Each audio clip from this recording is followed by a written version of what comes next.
Welcome to EVONA Origin Stories, the space podcast where we look to bring you extraordinary leaders from within the sector and their fascinating stories of early life, career, and how they broke into the space industry. Today's guest is Macharia. Really interesting, this podcast. Kim's from an arts background and is a shining example of not taking no for an answer. She has risen up and is now looking to change the world, really. She's a chair to the board of directors for the Space Frontier Foundation and also an executive director for Space Prize. This is a lady that is achieving incredible things, and as always, from a career advice perspective, she's got some really amazing and tangible ideas around how to succeed and how to forge a path for yourself. So really excited to bring you the podcast for Kim Macharia. For taking the time out for the podcast. Hey Tom, I'm so happy to be here. Absolutely. Well, whereabouts are you based in the US then? Did you say New York? Yes, I'm based in Brooklyn. Oh, Brooklyn. Okay, cool. Nice. Yeah, I've been meaning to go to New York for a long time. I've just returned from Florida for a month on like a bit of a road trip with the family. But New York is definitely on the list next, for sure. Oh, yeah, summer in New York is amazing. Yeah. How about the winter? Not so much? Yeah, I think you made the right decision going to Florida for that time of year you were here. So don't worry about it. Come back to New York in the summertime. All right, cool. Yeah, we'll do. Well, like I say, thanks very much for taking the time out. You know, this podcast is all about telling people stories, you know, where interesting leaders within the space industry, you know, what's their past, how did you enter into the industry? And then, you know, throughout we can look at maybe some nuggets of advice and, you know, if we can just inspire one person to make a move into the right course or to make a move from a different sector into the space industry, then it's all worthwhile. So, so would it be possible for you to sort of start from the start then and kind of tell us a bit about you, right from the start? Yeah, well, I was born in Boston, raised in Atlanta, and I went to college in Memphis, Tennessee. And my journey into the world of space started while I was in college. I had a screenwriting fellowship for a couple of years. And each semester, I would get funding to do ethnographic research on American values, and I would write these different scripts based on my research. And so my last script for the fellowship ended up being inspired by a jacket I got from a thrift store, a space camp jacket. And I ended up writing this musical comedy about two women from across the world competing for a free trip to space. And during my research is really when I discovered how difficult it can be for women, minorities, especially people from non-spacefaring nations to get into the industry, because my two main characters were immigrants. So I ended up getting inspired to write another project. I was a philosophy student, so I ended up writing my senior thesis about democratizing space after I wrote that script. And my classmates had kind of convinced me that the ideas I had been collecting and writing about were worth pursuing in real life. So I decided to give myself a chance to try and work in the industry. I decided to give myself just the summer after I graduated to try and explore and see what opportunities could be available to me. So I went to go volunteer at a space conference. It was my first introduction to the world of space. And next thing I know, I ended up landing a job. I met my first boss while I was holding a door open at that conference. And he ended up creating an internship position for me. And I moved to New York just 3 weeks later. And I've been doing fun stuff in the space industry ever since. Wow, nice. Very interesting. So there's obviously a few points that you touched on there. Before we sort of head into them. So what was the reason why you moved around quite a bit? So you went from Boston to Atlanta, did you say? And then you went to university in Tennessee. So how come so much moving around? Yeah, well, my parents, they met in Boston. They're both from Kenya. And there's a really great, vibrant Kenyan community in Boston.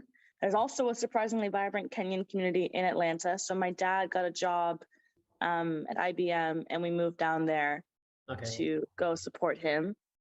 And even before I went to college in Memphis, I took a gap year and I lived in Bolivia for a year and worked at a children's home And I did that because I've always been really just passionate about nonprofit work. That's something that I've been engaged in, I feel like, most of my life.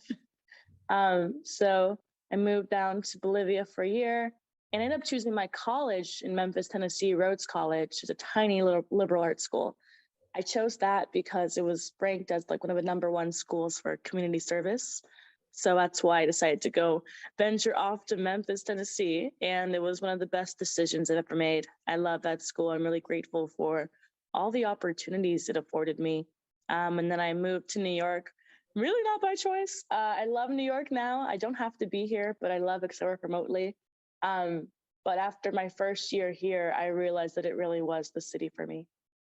Yeah. What do you think is it that's been the main reason why you've been so passionate about nonprofits?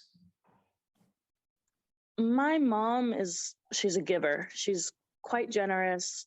She's the type to take in anyone and everyone when they need it and provide unconditional, support and love to the people around her. And so I really kind of adopted that mindset from her, that servant-like mindset. So I've always just been really quite passionate about making sure that people have a chance to thrive in whatever way that means. I just like to support people's growth and help them to reach their dreams in big and small ways. And so I used to run a club in high school. It was called Student to Student. And we basically helped connect folks who were in the special needs department at my school and help them get connected to the rest of the school. We actually held the first county-wide dance for all of us, the counties, the special need departments in Cobb County in Marietta, Georgia. And that was a really great fulfilling experience, getting to do that. So I've always loved doing nonprofit work. Even in college, I interned, or I had a fellowship at a nonprofit dance studio. It was a really brilliant studio. Half the students were on scholarship and half the students came from more privileged backgrounds. And watching the way in which these young people from two different worlds came together to engage in the performing arts, it was a really beautiful experience. I don't think I'm ever going to stop doing nonprofit work. It feels like it's just in my blood right now. Yeah, it's interesting, isn't it? Inspiration often comes from parents. You are kind of almost shaped. And it's interesting that you mentioned about performing arts bringing different sort of people together. I have an absolute love for music. And for me, what I love about it is that music exists all around the world. It doesn't matter who you are. Ultimately, different people from different backgrounds can share a love for the same thing. So music, performing arts, it's pretty much the same really from that perspective. So yeah, nice. And so you mentioned a few things when you were first talking about your kind of entry into the space industry, and you mentioned about whilst you were at college, you managed to get some funding for a particular project. So this is an interesting point because obviously people look into, there's lots of kind of entrepreneurs in the making, and ultimately access to funds is always really, really, really difficult. So I just wondered if you could kind of explain how you managed to get that funding. Yeah, that's an interesting story. My school, we have a whole fellowship department, and they provide us the opportunity to design your own fellowship. So I actually had previously tried to design a similar fellowship, and it was denied. I remember I had applied and tried to do a summer-long fellowship that was similar, that was still focused on screenwriting. And I remember getting the email saying that I was not approved to get funding. And that very moment, I marched over to the office for the man who directed the fellowship program, went into his office. I think he'd sent that email to me all of like 10 minutes before I entered his office. And I asked him, okay, so where did I go wrong? What do I need to do to get approved next time? And he sat down and walked me through all the different pieces of feedback that the fellowship board had made in regards to my application. And I applied during the next round of applications and I took everything into account. expanded the scope of my work for the fellowship, and I ended up getting it approved, which is really, really lovely. Amazing. And I've done a lot of I guess mini grant writing in my college years. I got some funding to go on trips as well that truly changed my life. I got my school to pay for me to go to the Cannes Film Festival. They paid for me to go to the Cannes Lions Festival, which that was one of the most transformative experiences ever for me. I love the Cannes Lions Festival, which is like one of the largest marketing and advertising festivals in the world. And you just have insane level of access to some of the top leaders, executives from all of your favorite brands.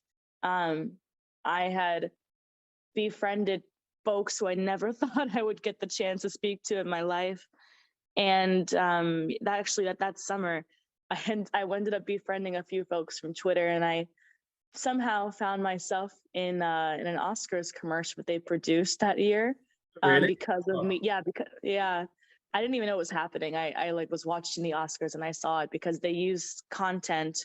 When I was at Cannes Lions, there was a women's leadership brunch that I attended as a college student.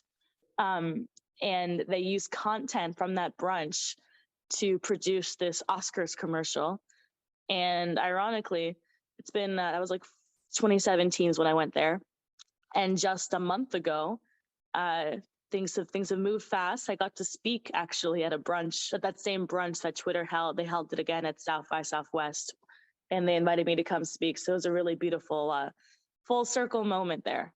Amazing. Yeah. Nice. Yeah. So it sounds like from the start, you've not been afraid to challenge people, I guess, who are perceived to be in authorities.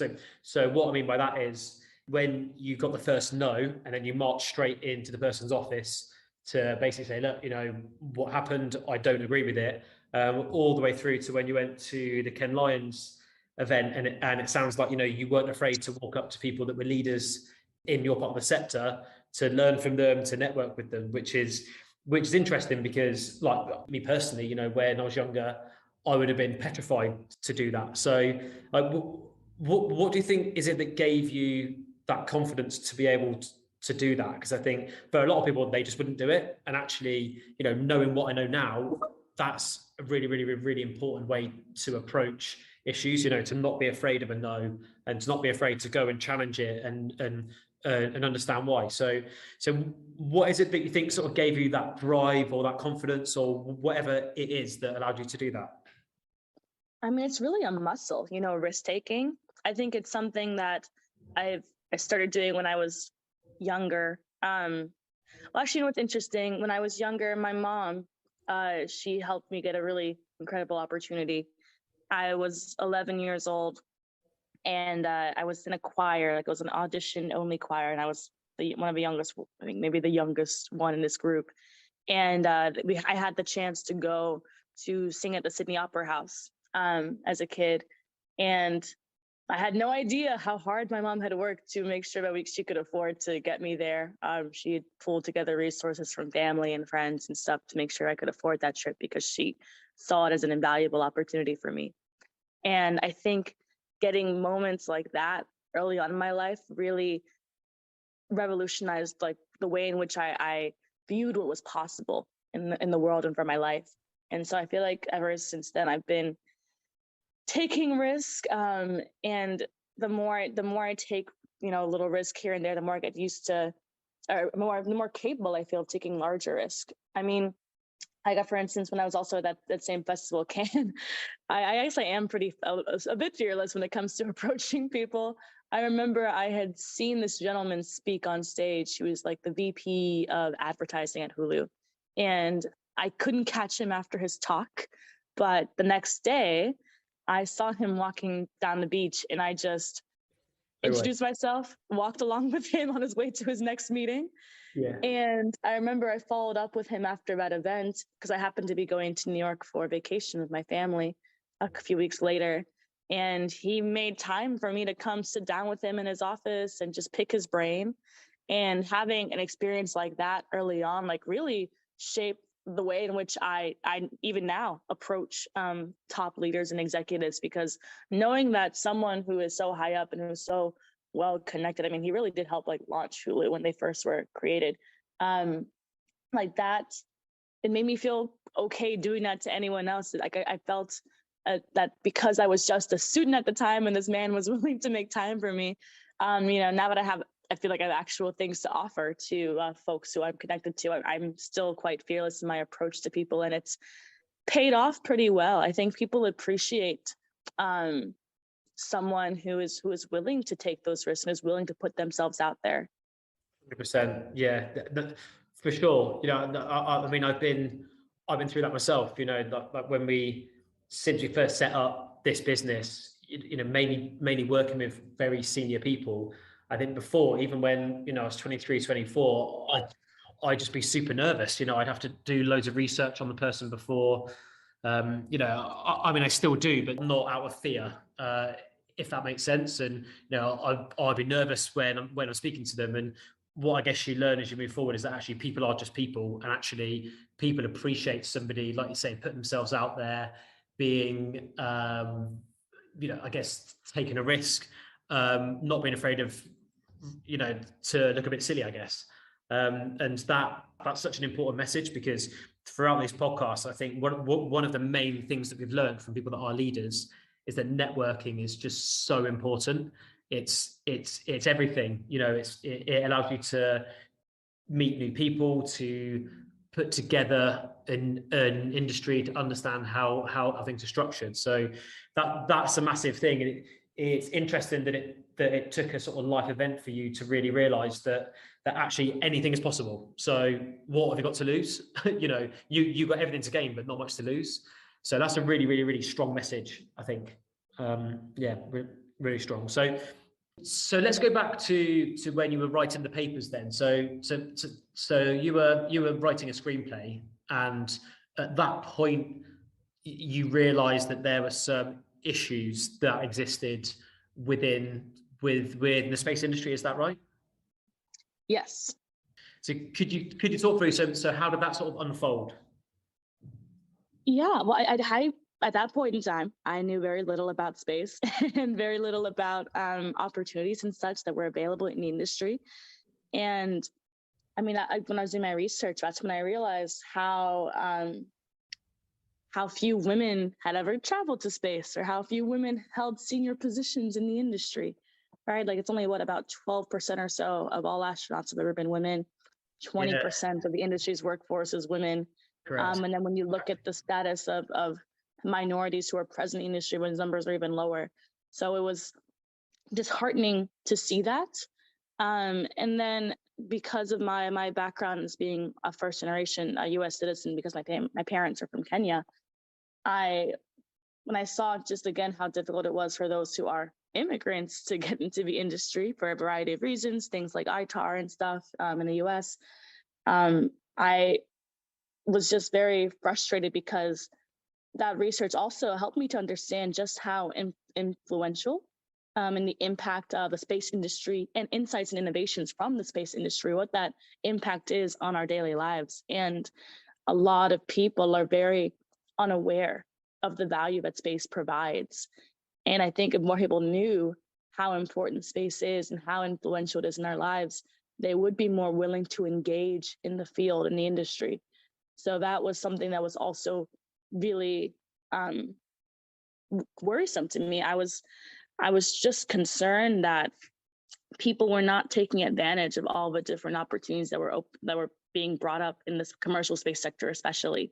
So that's why I really felt compelled to try and do something about it, because I could really see that the future of the growing space economy is being shaped today. And if more people don't get involved right now, we're going to be repeating all kinds of different problems we have here on Earth back in space. Amen. That's exactly my thoughts too. We did some research.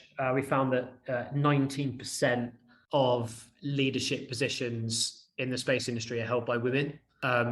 We're here from like a recruitment perspective, and we've managed to get that number from our placements up to about 38 or 39%. So almost twice as much. And a lot of it really is just trying to translate what the industry is to people that think that it's something that they could never work in. And it's just such a weird thing that exists, that once you're inside the space industry, once you get bitten by the bug of it as well, and you see all that it is, it's very frustrating to see that link that's not made. And it's funny, you speak to people, all different areas, all different backgrounds. I was speaking to a guy who works for the ADS, who are like a trade body for aerospace defence, security and space. This guy's in Scotland, not from a space background. He's been looking at space for 2 years, and I'm having the exact same discussion with him because he's seen that this issue exists. So why do you, like, having spent a lot of time looking at the problem and trying to address the problem, do you have a hypothesis as to why this issue exists, or it's still trying to piece it together? I mean, I think we're plagued by this issue because of, just simply issues of systemic disenfranchisement that plague a number of other sectors as well. But I think the added layer of difficulty for the space industry is that it's perceived as being this elite and elusive field that people, for some reason, don't see a place for themselves in. I think it's a big issue when it comes to representation of who is spotlighted. When we see major space endeavors taking place, we tend to see one demographic over another spotlighted. And so that's a big part of what I think where the solution lies is increasing the amounts of representation, not just of folks who are working in the industry, but who is spotlighted when we are discussing things happening in the industry. The film Hidden Figures, people love to talk about that. Obviously, there have been people who have been making an impact on the industry for quite some time, people who are minorities and women and such, but they simply just haven't gotten the attention that others have received over the years. And so I think shifting, again, that spotlight is going to have a major positive impact when it comes to the next generation being able to see themselves in the industry and picture what a life working in space could be like for them. Yeah, indeed. Yeah, I mean, I completely agree with you. I think that's, to be fair, that's part of the reason why we're doing this series as well, speaking to people from every different area that you could possibly think of. And what's interesting is that no matter the background, everybody's kind of experiencing the same issues, and everybody does want to do something about it. And I think another incredible thing about the space industry that I've found is that it's very humbling to work in the industry. And I don't know whether it's because a lot of the technology, is designed to not be on Earth, that it makes you humble of things that are around you on Earth, or I'm not too sure. But ultimately, most people that exist within the space industry, there is this sort of humble togetherness, and different people from different backgrounds work together extremely well. I think this whole thing about, the US versus Russia, when it comes to the space industry, in reality, once you actually dig a bit deeper, actually there was a lot of people working together, specifically within the space industry, not other sectors, but within space. And I think it's that there is that opportunity there that once people come in, they can really accelerate because they are fully accepted. But it's that first link, isn't it? That for sure it still remains a little bit of an issue. Just out of interest, when you're talking about space, so for example, when you're writing the screenplay and you were researching, what parts of the space industry are you mainly referring to? I referred a lot to launch, because at that point in time when I was writing the script, that's all I didn't know much about all the other ways by which you could work in the industry, which I think is pretty common for those who aren't really engaged in the world of space. So I started off with launch, but I mean, nowadays I am fascinated by all the more bolder, riskier projects. Actually, my first project working in the space industry, I worked at a company called Consensus. And when I worked there, they had just been acquiring an asteroid mining company, which that blew my mind when I joined the space industry, knowing that even was a thing. Yeah. So that, and then even now, I serve as the chair of the board at the Space Frontier Foundation, and we have a project where we have students from across the globe studying an aspect of space-based solar power. And space-based solar power is a pretty wild concept. There's a lot more buy-in for it now than there was 20 years ago when some people on my team first started advocating for it. So that's been really, really interesting to see. But launch was really what I focused on, what I was more intrigued in. But the second I learned about all the other things that are out there, I was just compelled to explore and go down the rabbit hole and see what other opportunities there would be. Yeah, I know it's almost like there's so many different layers to it, isn't there? You know, I think everyone's brain goes to launch, like you say, you know, obviously rockets. That's what everyone thinks about when they think about the space industry. And then as you start to sort of unpeel it and look at the different layers, you realize, wow, like a lot of what we're doing is related to space. You know, if you think about Uber, that without data from satellites, they wouldn't have a business. You know, that business wouldn't run. So really, when you start to uncover it, it's like, wow. And certainly looking into the future, most companies are going to be a space company per se. So it's interesting. Just looking at some of the work that you've been doing then, just sort of on that particular subject about sustainability and about kind of international organizations working together. So you represented some companies at the UN World Space Forum. Could you talk us through that? You know, like how did that come around? How was that received? What is the UN World Space Forum? Ooh, okay, that's a good story too. So when I was an intern, when I started out at Consensus, I was an intern before I got a full-time position there. And so I lived in New York for that internship. And The Economist held a day-long space summit that year in November. It was like 2018. And I remember looking at the list of speakers, and I saw that Simonetta DePipo was speaking. So I sent her team an email asking if I could find some time to meet while we were both there. They said they would try and squeeze me in. So what I did was, because I could not afford a ticket to this event, I think it was like $1,000 for one day. And I emailed the Economist events team because I saw that there was a panel centered around youth and space. And I asked if I could join the panel. And they were like, no, but you can, we'll give you a free ticket. And I was like, oh, that's awesome. Easy. So I went there, saw Simonetta, spoke to her for half a second, but then I spoke to the program manager at the UN Office of Outer Space Affairs who was there. And I told him I've been doing research as part of my internship centered around the international space community. And I asked if there was a place where I could share some of the work I'd been doing. And so this gentleman told me that the UN World Space Forum would be a perfect place to share my research. And he told me when the applications would be and such for that. So that was November. I ended up, the applications opened up, I think around July or August next year. And I applied for funding to support my trip and also just to get in and be able to present. And the second the applications opened and the second I submitted my application, I emailed him and was like, hey, by the way, I just submitted my application. Hope it's well received. So I did that. It got approved. I went out to Vienna to go present. And it was an incredible experience. I presented, so it was my project I was working on. I ended up doing my presentation centered on not just my research from prior, but I did my presentation on an app I was working on called TrueSat that was centered around, the whole app was about helping people from around the world be able to make meaningful contributions to the world of space by tracking and observing satellites and space debris and putting that data into an open source catalog. So my presentation was called The Unifying Power of Space Debris. And I have to say it was pretty well received. People really appreciated what my team and I were trying to do when it came to providing opportunities and unique ways to access the world of space for folks who typically may not have opportunities to get into this industry.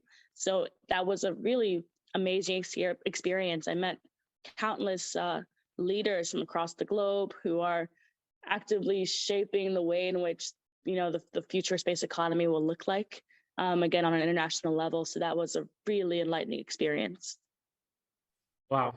Again, you know, some really good lessons there. Just for we sort of look into that a little bit more in terms of, you know, again, it's about networking, it's about following up, it's about kind of leveraging the relationships to get a result, which, you know, for you probably sounds like the most obvious thing in the world, but honestly, for many students who you know we know are looking for work, some of these lessons are so powerful. You know, just just sort of research people, make a meaningful relationship, follow up, and just try to move forward. So that's really good. So let's talk a bit more about that whole thing then. So different leaders from around the world looking to sort of shape the space area. What sort of input did you provide then in terms of your particular area? Yeah, I think I've provided. I think. Well, so with that, in that environment, I probably was one of the younger folks there, and I think I was able to provide a fresh perspective in regards to what's possible. And I think that's also the nature of the project I was working on. It was a bit unique in comparison to a lot of the folks who were there, who may have been directly engaged in building space hardware and such, or in more of the B2B realm of things. But my specific project at the time, TrueSat, that was something that was audacious. It actually wasn't even designed to make money. It was a social impact project. So I came to this event with a really unique lens, but I think people found, again, just be a bit refreshing, which I think made it easier for me to make some pretty great connections while I was there, because people were just so intrigued by what we were attempting to do, and the fact that, really, TrueSat was an experiment in a lot of ways, and a lot of people don't get the chance to experiment in that sense when it comes to space activities, because doing anything in space is so expensive. You don't want to take too many risks. The industry is working in space is just inherently risky. So I think that's what it was about my project and my perspective that people found interesting. Yeah, absolutely. Yeah, the social experiment side of it is interesting. Presumably anybody could log information on that from any part of the world as well. And so did you get a sense from those leaders that they were aware of some of the issues that we've discussed around the diversity, the inclusion, I guess being able to attract different people? Were those leaders from around the world, were they all aware of that or not? In this environment, yes, they were. I think most people I spoke to were quite aware, but it was interesting though, because I believe, from my memory, I was the only Black woman to have spoken at that year on the stage. And I found that to be interesting, because it's an international event. There were certainly African women in the audience, and there were African women who had poster presentations in the hall, but there was no one else on stage. So I found it, although this was an environment that inherently prioritizes spotlighting diverse voices, because that it's the UN. There still was a significant lack of representation even at that event. So that was slightly disheartening, but I think things have changed in the last few years, changed a lot. And I think people are becoming significantly more intentional about the ways by which they go about supporting and uplifting people who come from underrepresented communities. Definitely there's a shift happening for sure, but I personally feel like the shift isn't enough to satisfy the demand that will be required from a talent perspective. So it's it's going in the right direction, but I just feel like there's so much more that we could all be doing. One major area I think is that needs addressing, and we have some ideas, and we want to speak to other people that also have ideas. Is this connection between interns and businesses? There's some businesses out there that I know of who are doing extremely well, and they're built of a third of the staff are interns. However, I feel like in the bigger companies where there's more intern opportunities, the interns are almost seen as a bit of like a headache for somebody. It's like, oh, right, is it me that needs to look after the interns? And like that's a shame, because ultimately there's so many interns that are keen to just make a difference. And I just feel like if somebody could work out how to connect those two together and solve that problem, that would take care of a lot of the issues. Why are we in a major growth sector that's crying out for talent? and there's loads of internships of people coming out of university who can't find where to get the jobs. If you're mid-level and upwards, fine, straightforward. But that sort of lower level, it definitely seems like there's something missing. Have you got any thoughts on that at all? Well, we at the Space Frontier Foundation, we've been launching a lot of initiatives centered around trying to connect those dots. We're launching right now a youth apprenticeship program later this summer, and we have interns building out that program for us. And we're building it out in partnership with a consultancy firm called ICF. And I mean, I think it's so important for people to start approaching this pipeline problem in unique and innovative ways, and to provide opportunities to engage students directly, not just in activities centered around space and space exploration, but in activities that bring them together as a community. I think, again, kind of going back to that issue I'd mentioned before about representation, I think in order to really survive and thrive in the industry as someone who comes from an underrepresented community, you have to find community within the industry, people to walk alongside with, to grow with. And what we're trying to do with our youth apprenticeship program, with our clean energy consortium that also involves university students, is to foster these collaborative learning environments for people that will help them better feel more welcome and included in the industry. So that's how we're trying to approach it, is again by providing these really fun, unique opportunities.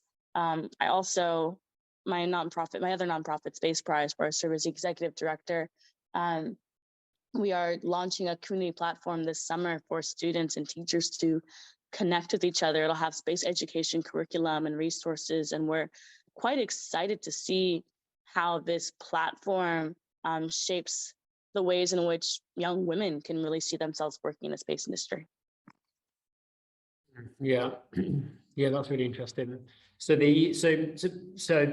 apprenticeships is obviously a very good way to get people into work, to get people to be inspired.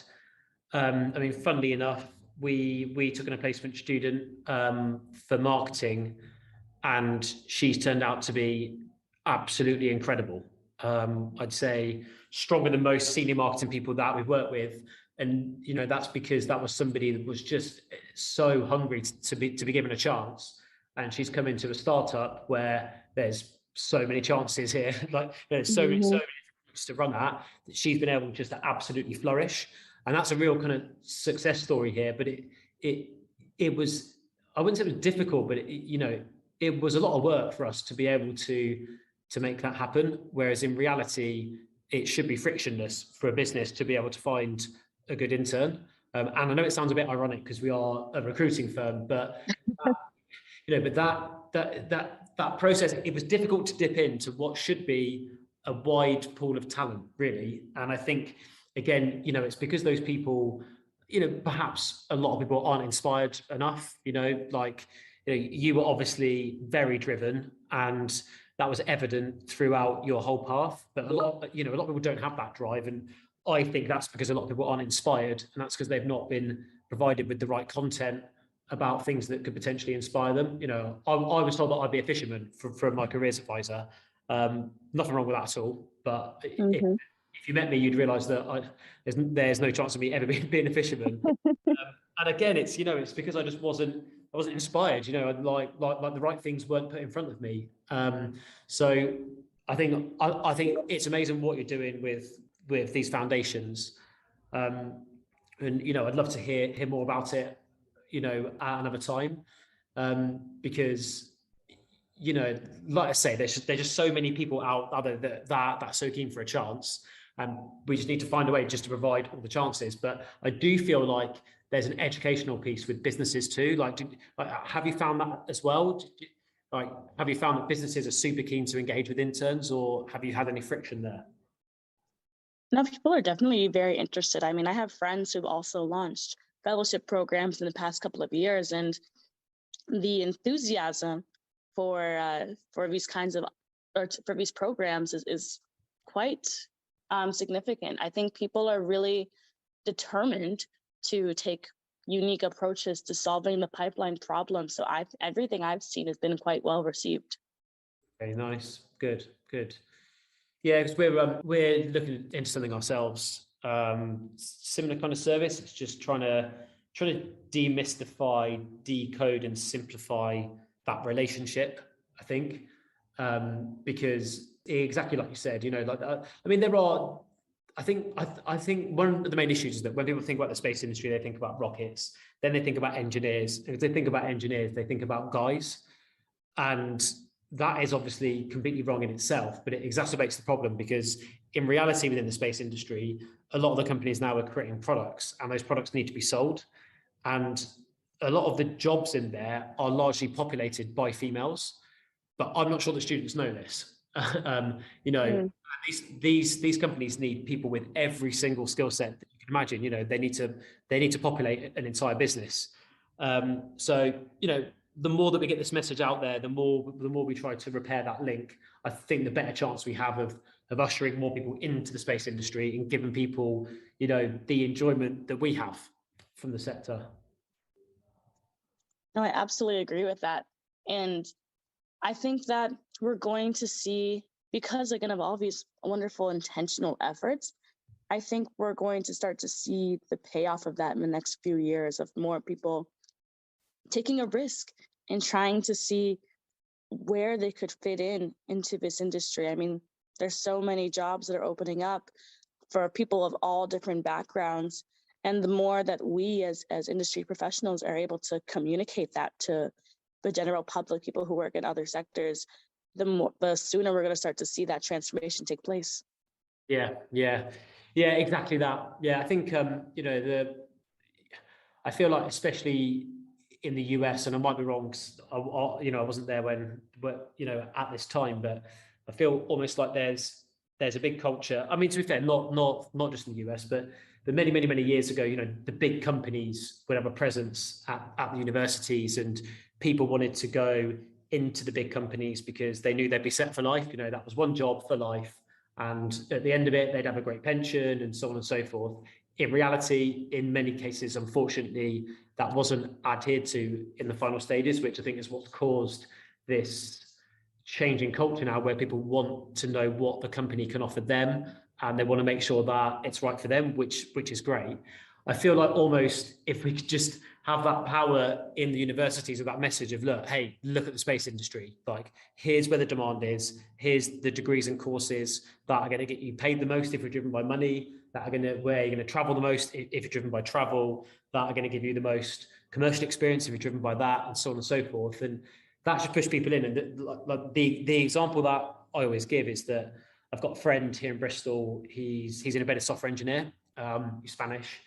And he said that the University of Bristol, that this will be the last year that they'll do the embedded software course because nobody's interested in doing it. And for a whole host of reasons, embedded software right now is one of the most in-demand skill sets in the space industry, but also in most industries, because hardware is now starting to become alive, and you can't do that without embedded software. So that for me is what sort of is providing the fuel for me just to think, right, we actually need to do something about this right now, because if we get less and less people studying the courses where there's more and more demand, we're in trouble, basically.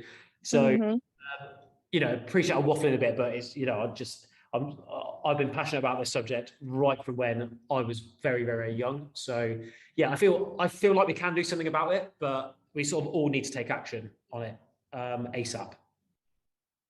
Agreed. The time is now. Yeah, big time. Yeah, absolutely.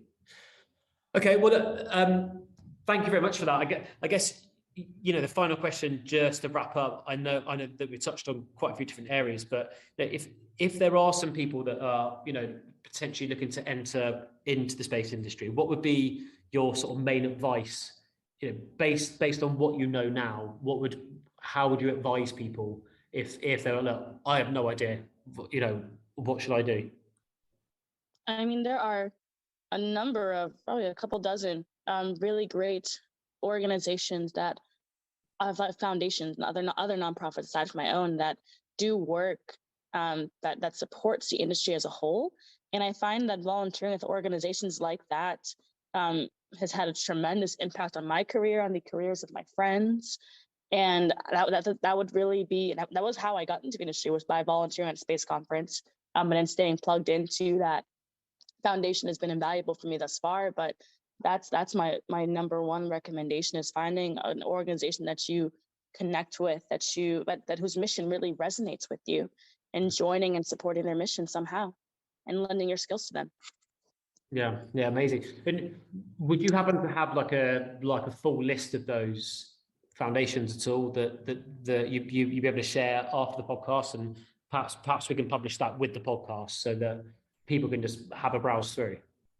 Sure, I'd be happy to share a list. Yeah. All right. Cool. Perfect. All right. Good stuff. Well, look, thank you very much for that. Some really, really, really good lessons there. I think, your personal story as well, hopefully that will inspire people just to take a chance and to try to network and to go to shows, and I tell you what, aim for the stars, because the example that you gave where you then ended up being able to speak, that's exactly what people should be doing. Why not?